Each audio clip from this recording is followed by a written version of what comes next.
নাঙ্গলকোট উপজেলার শ্রীরামপুর গ্রামের প্রবাসী সাদ্দাম হোসেনের বাড়িতে সন্ত্রাসী হামলা হয়েছে।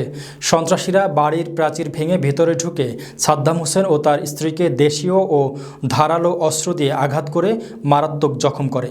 বাড়িতে থাকা নগদ ৫ লক্ষ টাকা, ৫ ভরি স্বর্ণ এবং জায়গা জমির দলিলপত্র সহ বিভিন্ন দামি জিনিস লুটপাট করে। সাদ্দাম হোসেন ও তার স্ত্রীকে নাঙ্গলকোট সরকারি হাসপাতালে ভর্তি করা হয়। সাদ্দাম হোসেন বাদী হয়ে নাঙ্গলকোট থানায় অভিযোগ দায়ের করেন।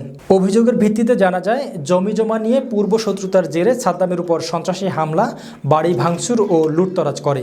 এই নিউজ লেখা পর্যন্ত পুলিশ কাউকে গ্রেফতার করতে পারেনি। আমার নাম মোহাম্মদ সাদ্দাম হোসেন। সাদ্দাম হোসেন গ্রাম শ্রীরামপুর। জি, আপনার বাড়িতে আজকে কি হয়েছে আমাদেরকে একটু বলেন তো। আজকে আমি সকালে বাজারে চলে গেছি। আমি কিছু খাওয়ার জন্য গেছিলাম। আমার বাড়িতে কেউ নাই, আমার মা এবং আমার বউ আর আমার 2 বাচ্চা। আমার মেয়ে স্কুলে চলে গেছে।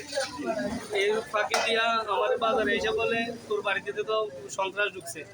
আমি বাজার থেকে কিছু পাই এলাম, আমি দৌড় দিছি বাজারে। আমি তো ওই সময় হোস না, আমার ফ্যামিলির মেরে ফেলতেছে। সবাই বলতেছে তোর ফ্যামিলির সবাই মেরে ফেলতেছে, তুই যা তাড়াতাড়ি। আমি গেছি, যাওয়ার পরে দেখি 20 থেকে 25 জন মানুষ অজ্ঞাতনামা। ওরা সবাই মাস্ক পরা, হেলমেট পরা, সবাই লাঠি, ছোটা, রান্দা, কিরিচ এগুলো নিয়ে আমার বাড়ির উপর একটা জঘন্য নির্যাতন চালাইছে ওরা।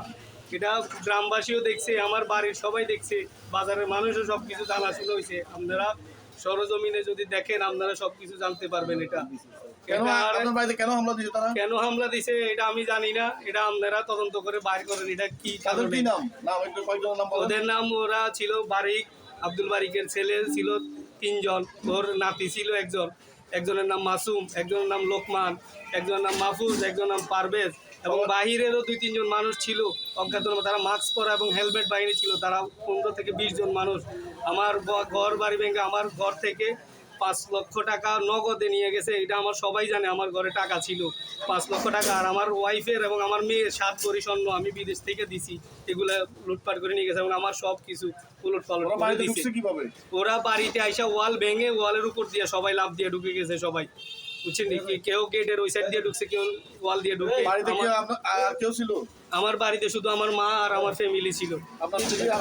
জি, আর আমি বাজারে ছিলাম। আমাকে ওরা, আমি বাজার থেকে আসি, ওরা 6-7 জন আমাকে মেরে ফেলতে চেষ্টা করছিল। মারার একটা পরিকল্পনা তারা করে আজকে এই একটা হত্যাযজ্ঞ চালাইছে আজকে আমার বাড়িতে। এটা আমি আপনাদের মাধ্যমে এটা সুষ্ঠু বিচার এবং প্রশাসনের কাছে সুষ্ঠু বিচার আহ্বান জানাচ্ছি।